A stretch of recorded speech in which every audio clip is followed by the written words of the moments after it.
Hello everyone, my name is Ajay Kumar Ranjan.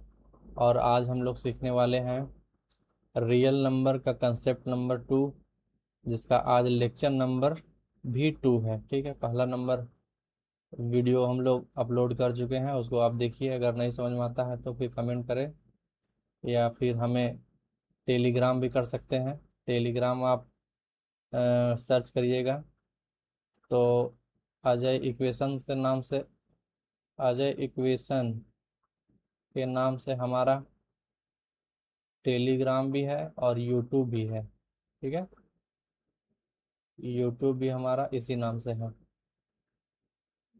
Ajay equation के नाम से। इसका जो अगर लिंक नहीं मिलेगा तो ऐसे आपको सर्च करना है t.me/अजय, साथ में ही इक्वेशन लिखना है। ठीक है, अगर ये लिखेगा तो ये आपका टेलीग्राम का लिंक मिल जाएगा। चलिए अब हम लोग स्टार्ट करते हैं लेक्चर नंबर 2। ठीक है, इस क्वेश्चन में बोल रहा है कि क्वेश्चन में क्या बोल रहा है, question number 6, express 505 as a product of its prime factors. ठीक है, 505 को क्या करना है, हमको प्रोडक्ट के रूप में लिखना है, लेकिन प्राइम फैक्टर के रूप में लिखना है। ठीक है, प्राइम फैक्टर क्या होता है, प्राइम नंबर क्या होता है, ये सब हम लोग पिछले क्लास में या इससे पहले वाले जितने भी क्लासेस है उसमें देखिए तो आपको समझ में आ जाएगा। वही सब में हम बता चुके हैं पहले, ये नंबर सिस्टम या रियल नंबर को स्टार्ट करने से पहले। ठीक है, ताकि आप लोगों को ये सब टर्मिनोलॉजी समझने में दिक्कत ना हो। चलिए अब हम लोग इसका सॉल्यूशन देखेंगे, तब क्या होगा। मेरे पास है, बोलता है express 505 as a product of its prime number. ठीक है, तो हमको क्या करना है, इस 505 को 5005 को क्या करना है, प्रोडक्ट के फॉर्म में लिखना है। लेकिन वो प्रोडक्ट के फॉर्म में जो भी नंबर लिखेंगे वो सारा का सारा प्राइम फैक्टर होना चाहिए, मतलब प्राइम नंबर से बना हुआ होना चाहिए। चलिए ठीक है, तो जब हम इसको फैक्टराइज करेंगे तो देखते हैं क्या क्या आता है। ठीक है, तो 505 का फैक्टराइजेशन करेंगे तो 5005 आएगा। इसको 5 से डिवाइड करेंगे क्योंकि 1 2 3 4 5 से तो कटेगा नहीं, 5 सॉरी 4 तक कटेगा नहीं, 5 से कटेगा। 5 से डिवाइड करेंगे तो 5 1 जा 0 0 5 1 जा। जब इस तरह के नंबर आए, ठीक है, तो हमें 2 से 3 नंबर याद रखना है जिसमें डिविजिबिलिटी में हमें प्रॉब्लम होती है। ठीक है, कौन कौन सा नंबर है वो देखिए।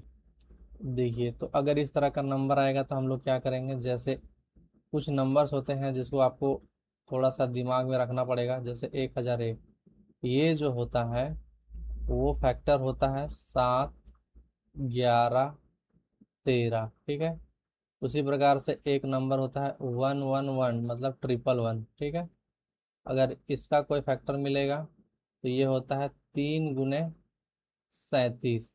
एक और नंबर होता है 231, तो इसमें क्या होता है 3 × 7 × 11। ठीक है, तो अगर ये सब नंबर आपको दिखे, ये तीन खास करके, ठीक है, ये तीनों नंबर आपको ध्यान देना है। ठीक है, अगर ये तीनों नंबर कटेगा तो आपको ये दिमाग में रहना चाहिए, या फिर इतना प्रैक्टिस करिए कि ये एक तरह से आपके मेमोराइज हो जाए कि 1001 जो है 7 से भी कटता है, 11 से भी कटता है और 13 से भी कटता है। उसी प्रकार अगर 111 दिखे तो ये आपके दिमाग में आना चाहिए कि ये 3 से कटता है और 37 से कटता है केवल। उसी प्रकार 211 आए तो आपके ये भी दिमाग में आना चाहिए कि ये 3 से कटता है, 7 से कटता है और 11 से कटता है। ठीक है, तो ये तीन इंपॉर्टेंट नंबर है जो आपको याद रखना है। अब हम लोग इसका फैक्टराइज करेंगे तो देखिए 1001 आया, तो 1001 किससे किससे कटेगा, 7 से 11 से 13 से। तो हम लोग 7 से काटेंगे, 7 1 जा 7, 10 में 7 घटेगा तो 3, 3 0 30, 7 4 जा 28, 2 और 1 21, तो 7 3 जा 21। फिर 11 से काटेंगे तो 11 1 जा 11, 3 और 3 33, 11 3 जा 33। ठीक है, तो 5001 जो आया, इसको अगर हम फैक्टराइज करेंगे तो 5 × 7 × 11 × 13। ठीक है, तो यही मेरा आंसर होगा। ठीक है, तो आपको एग्ज़ाम में ये भी दे सकता है कि 111 का प्राइम फैक्टराइजेशन करें, तो फिर आप वहाँ पे टाइम बर्बाद करिएगा। तो आपको क्या करना पड़ेगा, आपको थोड़ा सा ये याद रहना चाहिए कि ये 3 × 37 से डिवाइड होता है। या फिर देखिए 1 2 3 तीनों को जोड़ रहे तो 3 आ रहा है, तो ये 3 का डिविजिबिलिटी से कट जाएगा। तो अगर हम लोग 1 1 1 को 3 से डिवाइड करेंगे तो 3 3 जा 3 7 जा, तो ये प्राइम नंबर आ जाता है। ये तो थोड़ा सा याद रह जाएगा। लेकिन 231 ये तीनों नंबर ऐसा है जो आपको याद रखना है, या फिर किसी तरह से भी इसको अपने दिमाग में बैठा ले। ठीक है, चलिए ये हो गया मेरा 6 नंबर क्वेश्चन। अब हम लोग आते हैं अगला। 6 के बाद है मेरे पास, चलिए हम लोग देखते हैं 8 नंबर क्वेश्चन क्या है। ठीक है, 8 नंबर क्वेश्चन हम लोग देखेंगे, तो इसका सॉल्यूशन करेंगे। ठीक है, 8 नंबर बोलता है two positive integers A and B can be written as. दो पॉजिटिव इंटीजर है जिसको लिखा गया है a = x³ y² और b = x y³ where x and y are prime number. Find HCF. A और बी का एचसीएफ निकालना है और एलसीएम ए और बी का निकालना है। तो लिखेंगे हम लोग गिवेन, सबसे पहले क्या गिवेन दिया हुआ है, a = x³ y²। ठीक है, और b = x y³ है। तो हम लोग इसको थोड़ा सा और सॉल्यूशन मतलब एलिबरेट करके लिखते हैं। a = हो जाएगा x³ इंटू y² और b = x × y³। ठीक है, तो हम लोग लिखेंगे H C F of A and B. तो क्या हो जाएगा, हम लोग देखते हैं एच सी एफ जो रहता है वो दोनों में से लोवेस्ट पावर को निकालते हैं। ठीक है, मतलब जो दोनों में कॉमन आता है, इसका पावर 1 है, इसका पावर 3 है, तो दोनों में पावर कॉमन 1 है, तो एक्स का पावर 1 कॉमन निकालेंगे इनटू वाई का पावर 2 वाई का पावर 3। तो जो वाई का पावर कम रहेगा, मतलब दोनों से हम लोग को निकालना है, तो दोनों में वाई का पावर 2 मिल जाएगा आराम से, इसीलिए वाई का पावर 2। तो इसको मल्टीप्लाई करेंगे तो XY² आ जाएगा। ठीक है, और हम लोग एच सी एफ निकालेंगे, तो एच सी एफ निकाल चुके हैं LCM। ठीक है, तो LCM of A and B equal to क्या होता है, हाईएस्ट पावर को काउंट करते हैं इसमें। हाईएस्ट पावर एक्स का पावर 3, एक्स का पावर 1 है, तो ये एक्स का पावर 3 हो जाएगा इंटू वाई का पावर 2 वाई का पावर 3। तो वाई का पावर 3 दोनों में कॉमन है, सॉरी हाईएस्ट है, तो ये हो जाएगा एक्स का पावर क्यूब इंटू वाई का पावर क्यूब। तो इस हिसाब से एलसीएम मेरा ये आंसर हुआ और एचसीएफ मेरा ये आंसर हुआ। ठीक है, चलिए अब हम लोग नेक्स्ट क्वेश्चन देखते हैं।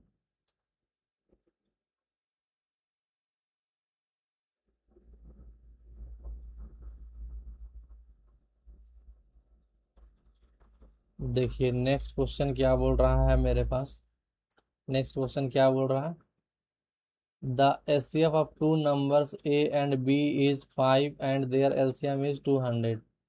मेरे पास क्वेश्चन में दिया हुआ है कि एचसीएफ जो है, find the product A B. दो नंबर है ए और बी, ए और बी का एचसीएफ निकालते हैं। देखिए HCF of two numbers A and B is 5, तो ये 5 है। ठीक है, उसके बाद एलसीएम निकालते हैं, LCM of A and B दिया जाता है 200, ये गिवन दिया हुआ है। ठीक है, तो हमको ए बी का प्रोडक्ट निकालता है, तो हम लोग जानते हैं सिंस, एक second, since we know that, क्या जानते हैं, S C F into L C M का जो वैल्यू है वो दो नंबर के प्रोडक्ट के बराबर होता है, उसी नंबर के जिससे एस सी एम और एल सी एम निकाले हैं। तो हम मेरे पास क्या हो जाएगा, एस सी एफ का वैल्यू मेरा 5 हो जाता है। ठीक है, दिया हुआ है मतलब, और एल सी एम का वैल्यू मेरा दिया हुआ है 200। तो ए इंटू बी, ए इंटू बी का वैल्यू हम लोग देखेंगे, तो हमको पता नहीं है, ए बी का ही प्रोडक्ट निकालना है, तो ये ए बी आ जाएगा। तो इस हिसाब से देखेंगे, तो 5 को 200 से मल्टीप्लाई करेंगे तो 1000 बराबर ए बी। तो दैट मीन्स ए बी का जो वैल्यू आ गया वो 1000 आ गया। ठीक है, इस तरह से ये मेरा आंसर हो गया। चलिए अब हम लोग नेक्स्ट क्वेश्चन देखते हैं। नेक्स्ट क्वेश्चन है मेरे पास, the LCM of two number is 9 times their HCF, the sum of LCM and HCF is 500, find their HCF. मतलब ये मतलब मतलब ये कह रहा है कि the LCM of two number is 9 times their HCF. इसको थोड़ा सा समझते हैं, ठीक है, रफ में देखिए हम समझा रहे हैं, फिर आपको समझ में आएगा। ठीक है, क्या है कि अगर मेरे पास एचसीएफ है और एलसीएम है, ठीक है, तो बोलता है the LCM of two number, दो नंबर है मान लेते हैं ए और बी, इन दोनों का एचसीएफ निकालें, एलसीएम निकालें। तो बोलता है the LCM of two number is 9 times their HCF. LCM जो है वह एचसीएफ के 9 गुना है, 9 टाइम्स है। ठीक है, तो अगर हम लोग एचसीएफ को एक्स मानेंगे तो एलसीएम कितना आएगा। एलसीएम हमेशा एचसीएफ से बड़ा होता है, ये भी ध्यान रखना है।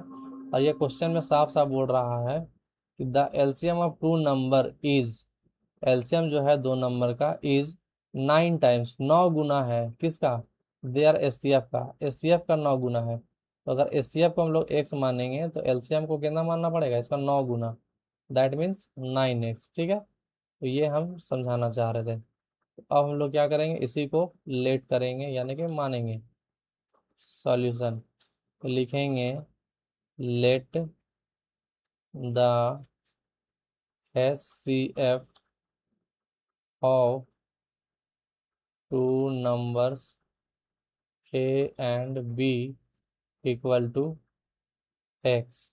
ठीक है, फिर देयर फोर क्या हो जाएगा, the LCM of two numbers A and B equal to कितना हो जाएगा, एलसीएम बोला है एचसीएफ का 9 गुना है, तो यहाँ पे 9x हो जाएगा। अब बोलता है the sum of LCM and HCF is 500। एक कंडीशन दे दिया है कि LCM, since LCM plus HCF दोनों को जोड़ते हैं तो ये 500 आता है। ठीक है, तो देखते हैं एलसीएम, एलसीएम का वैल्यू कितना है, एलसीएम का वैल्यू है 9x। ठीक है, एचसीएफ का वैल्यू कितना है x, और ये 500। तो इस हिसाब से ये हो जाएगा मेरा 10x, वैल्यू 500, सिंगल x का वैल्यू निकालेंगे, एक जीरो कट जाएगा तो ये आ जाएगा 50। अब x का वैल्यू 50 आ गया है, तो फिर हमको क्या करना है, फाइंड देयर एचसीएफ, तो एचसीएफ निकालना है। तो एचसीएफ को देखिए यहाँ पे ध्यान दीजिए, एचसीएफ को हम लोग x माने थे, x का ही वैल्यू पूछ रहा था, तो यही आंसर है। लेकिन हम लोग इसको एक लाइन में लिख देंगे, since HCF equal to x, और x का वैल्यू 50 आया था। ठीक है, तो ये मेरा आंसर हो गया। ठीक है, यहाँ तक। नेक्स्ट क्वेश्चन है मेरा, बोलता find the simplest form of, simplest form क्या निकालना है हम लोग को, सिंपलेस्ट फॉर्म निकालना है कि 69 और 92 का सबसे सिंपलेस्ट फॉर्म क्या होगा, मतलब सबसे सरल रूप। इसमें इसमें कहने का मतलब है कि न्यूमरेटर और डिनोमिनेटर में अगर हम लोग एचसीएफ निकालें तो 1 के अलावा कोई भी दूसरा नंबर नहीं होना चाहिए। ठीक है, उसका कहने का मतलब ये है।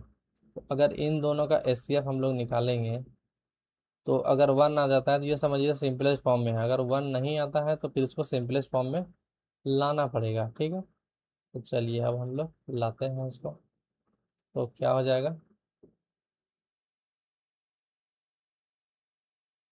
एक second,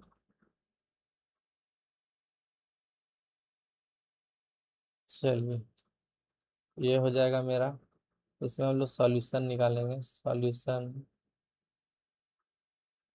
we have to find the SCF of 69 and 92।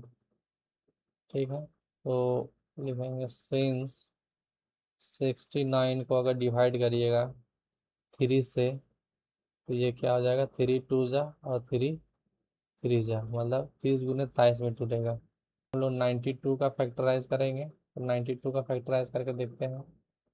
तो ये आ जाएगा 2 2 4 जा, 2 6 जा 12, फिर 2 से डिवाइड करेंगे तो 2 2 जा 2 3 जा।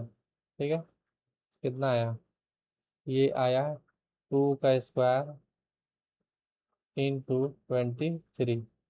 तो SCF निकालेंगे तो SCF ऑफ 69 इंटू 92 बराबर, दोनों में जो कॉमन है या दोनों में जो सो बराबर बराबर निकाल सकते हैं, दोनों में बराबर बराबर निकाल सकते हैं 23 को। तो 23 तो दिख रहा है, 3 का पावर 1 है, यहाँ नीचे नहीं है, यहाँ 2 का पावर 2 है, ऊपर 2 का कोई नहीं है। तो अब हम क्या करेंगे, इसको सिंपलेस्ट फॉर्म में लेके जाएंगे। ठीक है, तो लिखेंगे सिंस 69/92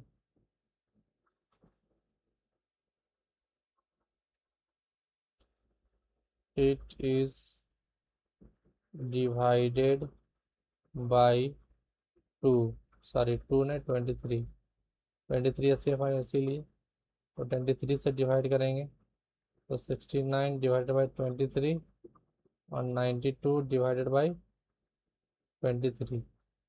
तब क्या आ जाएगा, तब ये आ जाएगा मेरे पास 69 को 23 से डिवाइड करेंगे तो ये आ जाएगा मेरे पास 2 तिहाई 6, हाँ 3 आएगा, इससे डिवाइड करेंगे तो ये 4 आ जाएगा। ठीक है, तो 3/4 इसका सिंपलेस्ट फॉर्म हुआ। यहाँ तक समझ में आया। इसी तरह से हम लोग क्वेश्चन नंबर इसको बनाएंगे। ठीक है, इसको देखते हैं क्या होता है। इसको हम लोग बनाएंगे सॉल्यूशन में। सबसे पहले प्राइम फैक्टरेशन करेंगे, तो लिखेंगे सिंस 368 इक्वल टू, एलसीएम लेंगे 368 का, तो 2 2 जा, 2 1 जा 2 1, 2 8 जा 2 4 जा, फिर 2 2 9 जा 2 2 जा, फिर 2 2 4 जा 2 6 जा, फिर 2 2 2 जा 2 3 जा। इसका जो वैल्यू आया है 2 का पावर 4 इंटू 23 आया है। उसी प्रकार से 496 का चेक करेंगे, तो 496 का हम लोग निकालेंगे, तो 2 2 जा 2 4 जा 2 8 जा, तो 2 1 जा 2 2 जा 2 4 जा, 2 6 जा 2 2 जा। ठीक है, फिर 2 से काटेंगे तो ये 31 बार में कट जाएगा। तो इस हिसाब से हम लोग देखेंगे। अब हम लोग क्या करेंगे, ये आएगा मेरा 496 का कितना एलसीएम आया है प्राइम फैक्टरेशन वाला, 2 2 2, मतलब यहाँ से यहाँ तक, तो 2 का पावर 4 इंटू ये 31। तो हम लोग क्या करेंगे, SCF निकालेंगे। SCF निकालेंगे तो 2 का पावर 4 2 का पावर 4 दोनों में है, तो 2 का पावर 4 आ जाएगा। दैट मीन्स ये 31 आ जाएगा, 23 और ये 31 आ जाएगा। तो लिखेंगे सिंस 368 डिवाइडेड बाई 496, लिखेंगे इट इज डिवाइडेड बाई 2 का पावर 4 कितना होता है 16। ठीक है, 16 से डिवाइड करेंगे, 16 से डिवाइड करेंगे तो इसको कैसे लिखेंगे, इसको ऐसे लिखेंगे कि 368 डिवाइडेड बाई 2 का पावर 4 इक्वल टू, इसको लिख ही लेते हैं, तो ये 16 होगा, ये 16 डिवाइडेड बाई 496 डिवाइडेड बाई 16। तो 368 को 16 से डिवाइड करेंगे तो ये आ जाएगा मेरा 23, और 496 को 16 से डिवाइड करेंगे ये आ जाएगा 31। तो इस तरह से ये मेरा आंसर हो जाएगा। ठीक है।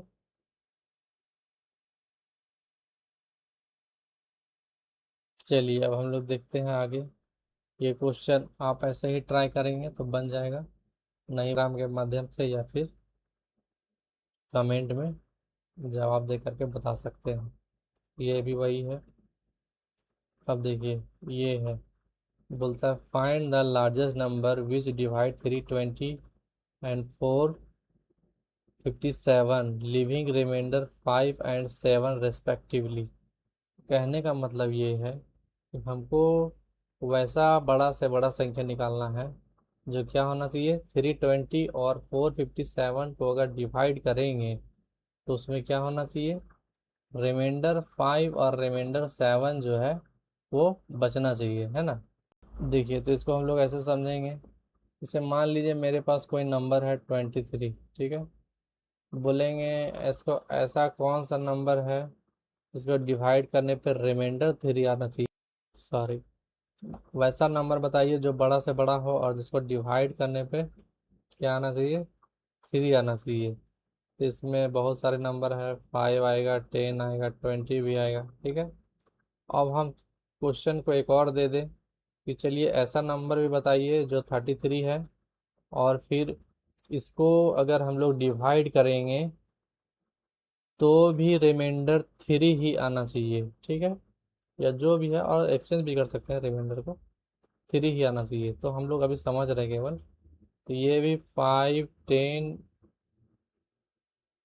5 से कटेगा जो रिमाइंडर 3 देगा, 10 से कटेगा जो रिमाइंडर 3 देगा, 15 से कटेगा जो रिमाइंडर 3 देगा, और एक 30 से कटेगा जो रिमाइंडर 3 देगा। तो अब हम बोलेंगे, इन दोनों को मिला के बोलेंगे कि अब वैसा नंबर बताइए जो 23 और 33 दोनों को डिवाइड करता हो और हाईएस्ट नंबर हो, और दोनों को डिवाइड करने पे रिमाइंडर 3 बचता हो, ठीक है। तो रिमाइंडर 3 बचने के लिए देखिए, 5 से ये भी कट रहा है, ये भी कट रहा है, 5 से कट रहा है, रिमाइंडर 3 देगा, ये सही है। लेकिन ये सबसे बड़ा है क्या, उसके बाद भी चेक करेंगे। ये 10 से कट रहा है, रिमाइंडर 3 दे रहा है, ये भी 10 से कट रहा है, रिमाइंडर 3 दे रहा है, तो ये भी सही है। ये फिर गलत हो जाएगा क्योंकि बड़ा से बड़ा नंबर हमको पता करना है। फिर 20 है, 20 से ये कटता है, नीचे वाला 20 से नहीं कटता है, ठीक है। नीचे वाला 15 से काटता है इसको, ऊपर वाला 15 वाला से नहीं काटता है। नीचे वाला 30 से कटता है, ऊपर वाला 30 से। तो ये जो 10 आया, ये 10, ये जो है मेरा क्या है, ये कॉमन फैक्टर है इन दोनों का, जिससे हम लोग डिवाइड करेंगे तो 23 और 33 का रिमाइंडर 3 बचेगा, ठीक है। सो मेरा कहना है, तो ये आएगा कैसे, हम लोग क्या करेंगे, इस 23 में 3 घटा देंगे और यह आ जाएगा 20। उसी प्रकार से 33 में इस रिमाइंडर को हटाएंगे तो यह आ जाएगा 20। इन दोनों का हम लोग एचसीएफ निकाल लेंगे, एचसीएफ निकालेंगे तो पता चलेगा 10 आएगा, ठीक है। तो इस तरह से हम लोग इसको निकालेंगे। तो हमको वही ये प्रॉब्लम को सॉल्व करना है, ठीक है। तो हम लोग क्या करेंगे, हमसे ये पूछा है कि दो अलग अलग क्वेश्चन है, ठीक है, और दोनों को अगर हम लोग डिवाइड कराया जाए, एक को 320 से, तो रिमाइंडर 7 बचना चाहिए, और 457 को उसी नंबर से डिवाइड करें तो रिमाइंडर 7 आना चाहिए। तो जो मेरा रिमाइंडर रहता है उसको हम लोग पहले क्या करते हैं, घटाएंगे। घटाएंगे इसलिए ताकि उन दोनों से कॉमन फैक्टर निकाल सके जो मेरा पूरा पूरी काटता हो, और फिर वो अगर 7 जोड़ कर देंगे तो वो मेरा रिमाइंडर 7 आने लगेगा, ठीक है। अभी बताते हैं तब समझ में आएगा। जैसे 320 है तो लिखेंगे सिंस 320 -5 बराबर 350।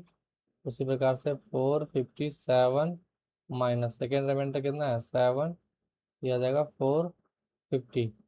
तो लिखेंगे since S C F of, S C F of किसका किसका, एस सी एफ ऑफ 315, 315 और 450 इक्वल टू कितना आएगा। हम लोग एस सी एफ निकालने का बहुत तरीका जानते हैं, एक ये भी जानते हैं, 450, तो ये 1 बार में, 315, ये 5, 4 में घटाएंगे 3, 3 में घटाएंगे 1, ये 315। तो ये आ जाएगा मेरा 2 बार में,